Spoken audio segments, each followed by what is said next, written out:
And then today, I really am going to go into the art of believing, which is prayer. And before you get turned off by this, I really want to say to you that prayer is not everything that you have learned about in mainstream or from religion, etc. The art of prayer is the art of believing. And I'm going to go into detail around this. We're going to talk about persistence and why persistence is going to cultivate the art of the practice and move you into mastery. And we will also be looking at what it takes to cultivate the art of believing, because the art of believing is the art of the inner motion. I'm going to break down prayer. It is so overlooked and underutilized and mistaken for what sits in the religious conditioning and programming. I'm not saying not to pray in however way, shape, or form that you may enjoy. Hi, and welcome to this week's episode. There is so much to actually speak about that today is going to be a little bit different. I will be including a teaching in terms of Neville's work. We are still pretty much focused on that in terms of the progression of what my other episodes have been on this channel. But I wanted to actually just share a little bit more about me. So amongst many things, I am a imagination and manifestation coach. I teach metaphysics and I include spirituality, consciousness, understanding of the laws, understanding of how to apply what's going to bring about a greater evolution in terms of personal transformation, spiritual development, and emotional balance, and a healthy mindset. Now, I cover all aspects when I work with my clients. This is so that we can have a holistic approach to however and whatever their personal evolution, whatever their journey is, wherever they may find themselves. I will often work with clients who need to release trauma. And it's something that I have found does not have to be long and drawn out. This is why I find Neville's teachings are so profound. So this video is a little later than my normal scheduled videos, which are scheduled to go out on a Wednesday and then a shorter one on a Saturday. But life is what happens when you're making plans, right? And so this week I found that as my husband has been navigating through certain things that have come up for him in terms of his own journey, that as I hold that space for him, that I must forever continue to hold my own awareness of where am I meeting him, and also where am I meeting myself in terms of my state of consciousness, how I practice, what I teach to my clients, and also what are the learnings that I get out of applying the teachings. So I want to really emphasize this. Number one, I am never without any challenges of my own. The difference is that I will always want to and choose to navigate out of whatever state of consciousness I may be in. It may take longer in certain instances, depending on what those triggers might be and what the situation might be. How long have I been working on that stuff? Or there might be something that just surfaces which I need to relook out of an experience that I think that I was done with. And so that has happened for me recently, and the awareness that I got out of it has been really, really good. At the time, it can feel like, wow, I thought I worked on this and it's coming up again. And I've learned to have that same compassion, have the same understanding to help myself navigate through wherever the issue might be sitting. And then I also have mentors, and I have people that I myself will turn to when I know that I'm not able to get to something. So I hope that me sharing this helps you understand that whatever your situation might be, wherever you may find yourself, if you're finding that it's too much for you, it's overwhelming, you can't make sense of it, reach out to someone, but reach out to somebody who can actually help you navigate through your journey so that the result of it, wherever you then go forward into, you can see something greater out of your experience, and you learn something about yourself. Able to catch the feeling state or catch the mood before it escalates, or sorry, it downward spirals, so into something that is going to pull us into a state that we do not want to be in. So for example, if we're challenged from a perspective of our power, not staying in our power, we don't want to have the situation de-escalate into powerlessness. So the sooner we can catch it, the quicker that we can move out of it. But having said that, I do not want to advocate and say that we should always try and make a situation better. And what I recommend and what I do for myself is I recognize where I'm at.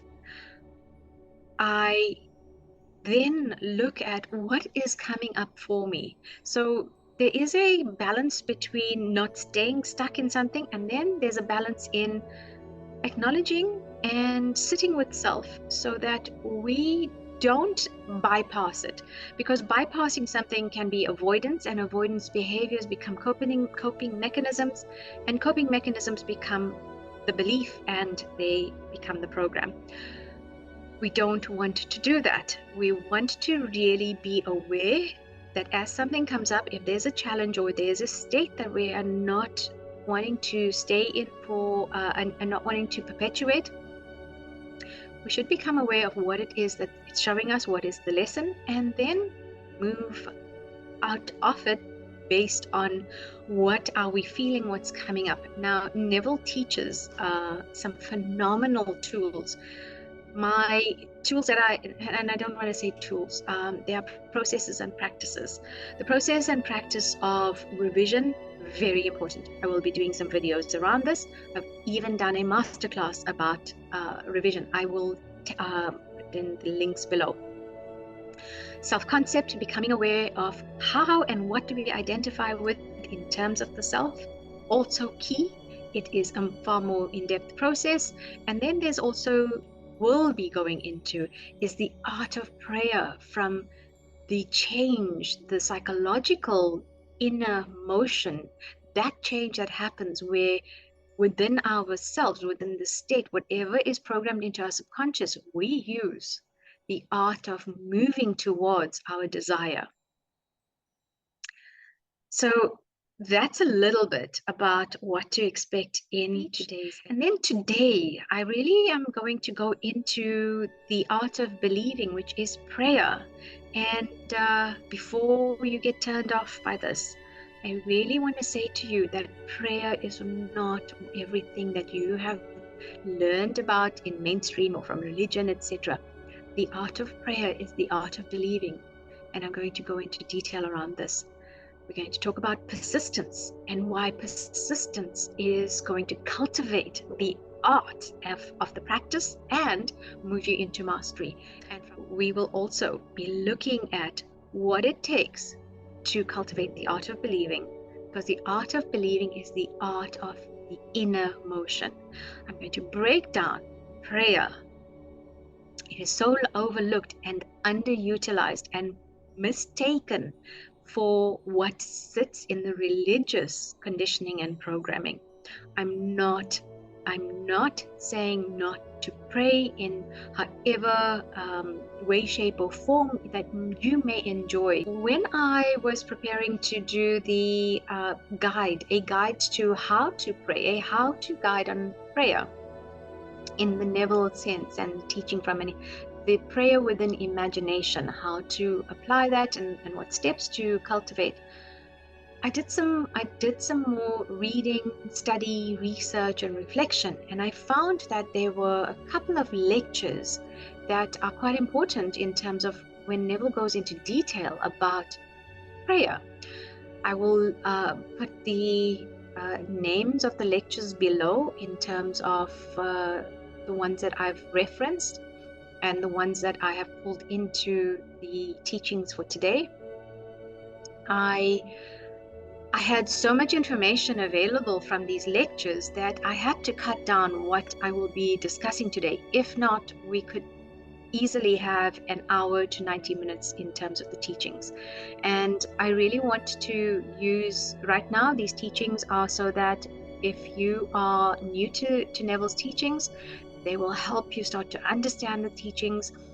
If you have been exposed to Neville's teachings, it would be worthwhile to still repeat it. One of the things that Neville tells us is repetition is quite key, because when we repeat what we have read, when we repeat what we hear, we are forever starting to bring that new thinking and cultivating that way of thinking within us. So I trust that even if you're new to, I trust that even if you are familiar with Neville teachings, that you stick with it and watch this video to the end and see what jumps out for you. What is something that is new for you? What is something that you have heard before, but it lands differently? I myself know this in terms of my own experience, where I have read the same book over and over again, and I get a deeper depth of learning and insight. So here we are in terms of the art of believing, and we need to actually understand the art of believing. And I'm going to encourage you to get over what you have known about prayer, what you have thought about prayer. In the true sense of the word, the definition of prayer is a motion towards. The accession to is really the attainment or acquisition of a position of power or rank. Now, when we acquire something, when we acquire our desire, we are changing our rank, aren't we? So here it is accession or access to, and prayer is also to be able to act or to be in the vicinity of that which we are asking for. Now, we know ask and you receive, seek and you shall find, and knock and the door shall open. So I want you to start to please reframe how and what you've known about prayer, because by avoiding learning about prayer, we lose the opportunity to become even more powerful manifestors and creators, because you can do sats at night and drop into prayer during your day. And I want to really help break this down and show you how. So prayer is really about mastering your inner motion. This is the psychological movement of the mind. And while you keep your physical body anchored, which means you're keeping your physical body stationary, stable, limited, there's no movement. Because when we can take away firstly our focus from the body and we drop into prayer, we're moving from the mind to the heart. We're moving psychologically from thinking into feeling. Now, let me present this to you. If you are seeing things in your physical world that you would like to change, things like your marital status, wealth, your well-being, a career, people asking to win lotto, your family relationships, your family dynamics, you must start to realize that when you see these things change in imagination, when you move to that space, that position in your imagination is where you first occupy what the change will be. So to reiterate this, when you consistently move in your imagination, you move towards your desire in your imagination, your body will follow. So what this actually tells us is, when we have given enough of that repetition, if we constantly repeat that we move within imagination, we move into the state of the desire, that is where we are now creating our new state in. So we must now consistently make our world conform to our ideal. You master your desires and you make your world conform to what you would like to see as your wish fulfilled. But here is a warning. Stop thinking of your desire, because you need to be aware that you will never experience your desire while you are thinking of it, because that is focusing on the lack. When you believe that you still have to attain your desire, it is from a space of lack. But when you put yourself into the state of the wish fulfilled, when you think from it, when you think from the perspective of, for example, being married already, what are some of the things that you would do as a person who is married? That is very different. So this is where we start to see how prayer, in this sense of the change, the art of believing, and the art of movement within imagination, moving towards your desire, is what we are talking about in this video. And so this is prayer.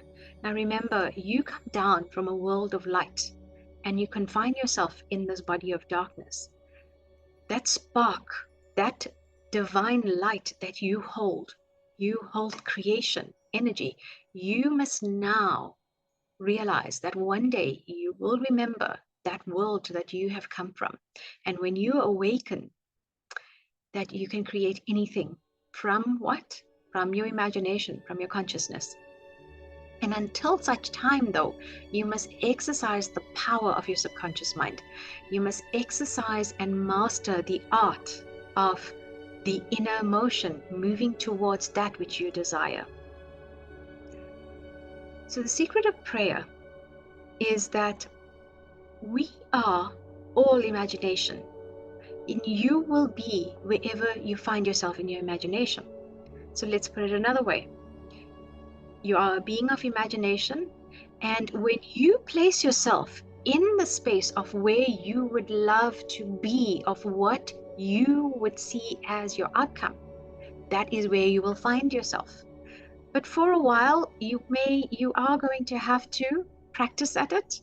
You are going to have to master the art. So when you move in your imagination, you go forward to prepare a place where your desires are fulfilled. Now, how this works is that when you return, so when you drop into the state of prayer, you will be there first in imagination. I've said this before, creation happens twice, once in imagination and then the next time in your physical world. So when you return from imagination, when you have felt the feeling of embodying and being the person who has that desire, and you return back into your life, you will then, from holding the state of the feeling of that wish, you then walk a series of events. This is the bridge of incidents, which those events will lead you to where you placed yourself in your imagination. So in your imagination, where you place yourself in your desire, you will move thinking from that desire. So to be married, you would see yourself already as being married. And when you now, in your day-to-day living, are placed, there are events that come about that will align with that desire. Why? Because you see it as done.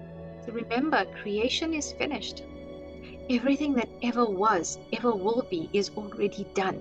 So that state of you being married is already, there is a marriage that has already taken place in the future. What you do in your imagination is go into the future, already feel what it is like, then you bring that feeling back here with you in imagination, and then you feel it real, you believe it to be true. You awaken within you the feeling that you are already that you have that which you desire. It is something you possess. So you contemplate on the joy, you contemplate on the happiness, you contemplate on even what actions would I take when this feeling, when this desire is fulfilled. So let's take marriage again. Contemplate on how amazing it is to wake up next to your partner. That is something that you would be doing when you're married. Or hear someone say, "Hey, Mrs. So-and-so." And how great is that feeling of being told that you are Mrs. So-and-so. And that is implied from when you've gotten married. So do not overcomplicate the desire and the state. You want to keep it simple, you want to keep it implied and natural. I have spoken about this in previous videos. So today's expanded session on you making your desire real, we start with and we look at being persistent. Now Neville says, for an assumption, though false, if persisted in, will harden into fact. An assumption is a belief that you have accepted as true without question or proof. It is something that you have taken on as a given without having to see proof that it is true. So this is what the law of assumption says. You assume your desire is already yours. And by assuming it without seeing the proof now, but you in your imagination have seen it is created already, you now assume it is done. Now, the secret of prayer and how we can better understand it in terms of the Bible has been told in the form of parables. So I'll just remind you that Neville has decoded the Bible, and so he has decoded the parables for us. And when we learn the art of prayer, persistence is very necessary, as it is told in the story. So here's the story of illustration of prayer. So a man goes to his neighbor and he knocks on the door. This is at midnight, and he says to his neighbor, friend, please lend me 3 loaves of bread. I have a visitor and I cannot feed him right now. The friend says to him, it is late, the door is closed. My children are already in bed and I cannot come down to serve you. But the man does not give up. Here it says, because of the man's importunity, his friend gave him what he wanted. And the word importunity means brazen impudence. And brazen impudence is that the man repeated and repeated his request. He banged on that door and was unwilling to take no for an answer.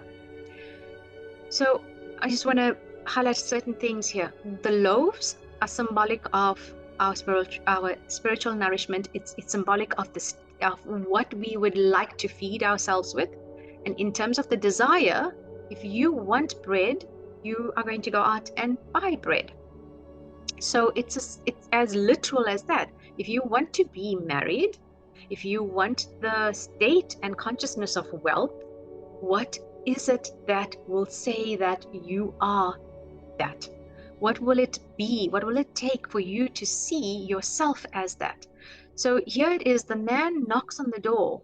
That is the door of the subconscious. So at night, we must now be in the state of the wish fulfilled.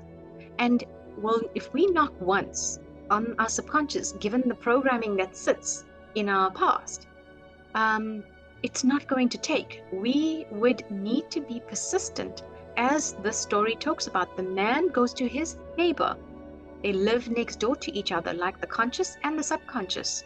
While they are not separate, for the matter of illustration, I want you to think of it in this way. Your desire comes knocking. Remember, I said at the beginning, ask and you shall receive. Seek and you shall find. Knock and the door shall open. How many times will you knock at the door? Now, in one of Neville's lectures, and I don't have it's not coming to mind exactly the specific lecture, but it is asked of Jesus, Lord, how many times should I forgive my brother? The answer is 70 times 70, because the example is given when your child is learning to walk. And when that child falls, how many times will you pick your child up? The answer is 70 times 70. Now, the child will not necessarily need to be picked up 70 times 70, because there will be practice. The child will learn to slowly control and hang on to furniture and hold on until it gains strength, until its legs are strengthened, until the body is strengthened. But as a parent, you will not let your child fall and not go to pick them up. So in this instance, in terms of your desire, initially, when you are practicing any of the processes, any of the techniques, how many times will you pick yourself up? How many times will you learn it? How many times will you put it into practice? 70 times 70 and beyond. So repeat it. Be unwilling to take no for an answer, which means embody the state. Keep bringing the desire in, because when you persist, you will see that your persistence and your assumption will then harden into fact. So the next parable is about the story of the widow. Now, the characters here are representative of the widow, who would be seen as a poor, powerless person who has a case that is pending against her. The judge here is a judge who was seen as corrupt. The judge is someone who is seen as corrupt and powerful, who did not take into consideration God nor the laws of man. And the widow goes to the judge because she would like for him to exonerate her. Now, to be exonerated is to be absolved of blame or fault for a wrongdoing. And here she was being accused by her enemies of being in the wrong. And what she does is she nags the judge to exonerate her. At first, he didn't want to respond because he said to himself, I fear neither God nor man, and yet I will exonerate her. Why? Because her coming to me constantly, it bothers me. She's going to wear me out. And so what he does is he grants her a wish. Now here is the widow. This is the desire that has not taken shape yet, has not achieved its completion in the physical. The widow goes to the judge, and we can see then the judge is actually sitting with some of the old consciousness, the old state, and the judge is being worn down by this request to constantly move into the new state. She wants to be absolved of the fault and the wrongdoing, and she believes in it so strongly that she will continue to go see the judge, like the man goes and knocks on his neighbor's door to achieve their desired end. So I trust that you can see now how Neville decodes the Bible for us. And these parables are representative of psychological drama, and it's a movement in imagination. So sometimes people can get tripped up when they're looking at how and what to manifest. So here you are finding the first example is someone who wants to buy a car, someone who would love to have a car. They are going into the imaginal scene and they're looking at themselves driving the car. And then in the other picture, it's the person looking at themselves getting married. Now what's wrong here is they are thinking off. What we must do instead of thinking off is you've got to live from. To pray successfully, to move in your imagination, to have the inner motion of going towards your desire, you must live from it. So the difference here is instead of seeing yourself driving, you would see the road ahead, you'd be looking at your hands on the steering wheel. If you were to see a scene of that implies that you are getting married or you are married, is you see the ring on your finger. So you must not look at this as though you're viewing a movie. You must see it as yourself actively participating. What are some of the actions you will take? But to be able to live your desires, you must have a clearly defined objective. So Neville always asks this question. It starts with, what do you desire? Know what you want so that you can know where to live from.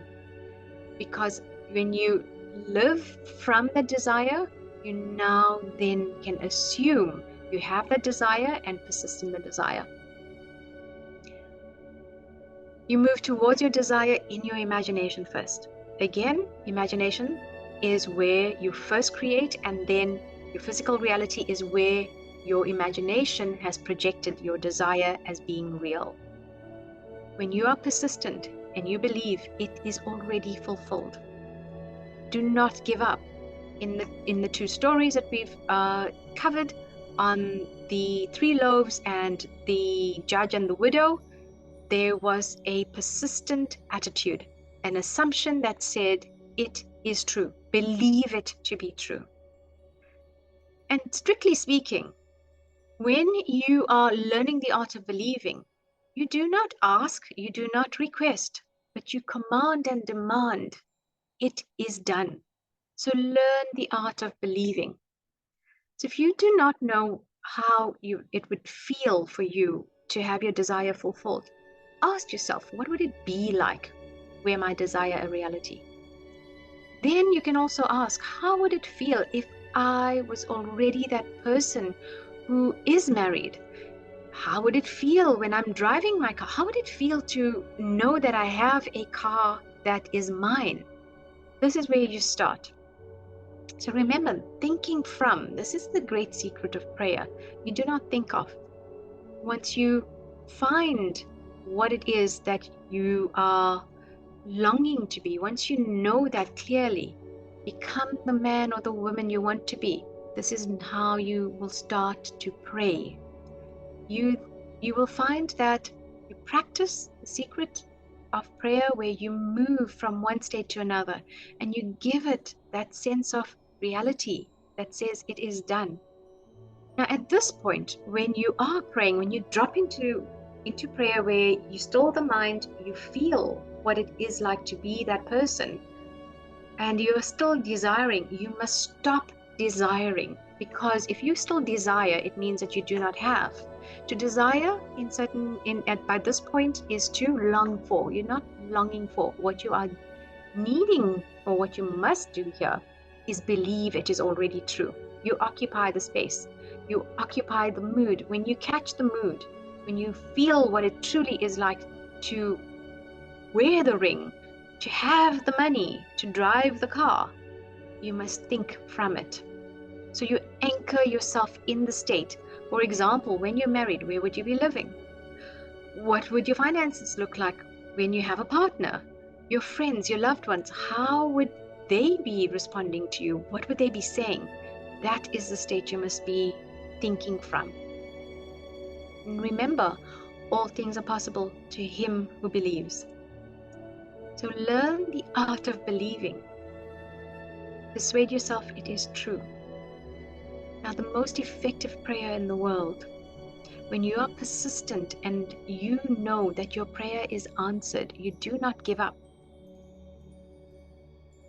It comes from a place of thanksgiving. Now, this is what I will go into in the next video. I'm going to give you more guidelines around how you drop into this space. The simplest of prayers is, thank you, Father. Now, Father is your imagination. God, your imagination, consciousness. To drop into the space of, I am married. Thank you, Father. It is done. It is mine. Creation is finished.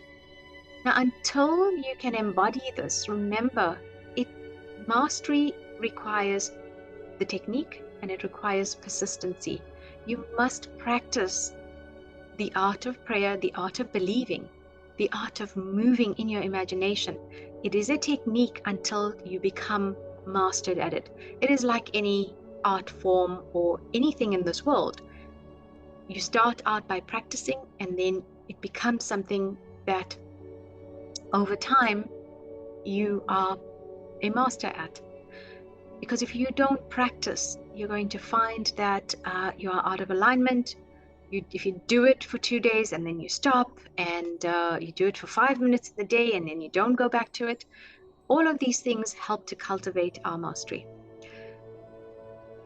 So to be effective, you must master the art of prayer. And the art of prayer is something that you will practice in your waking time.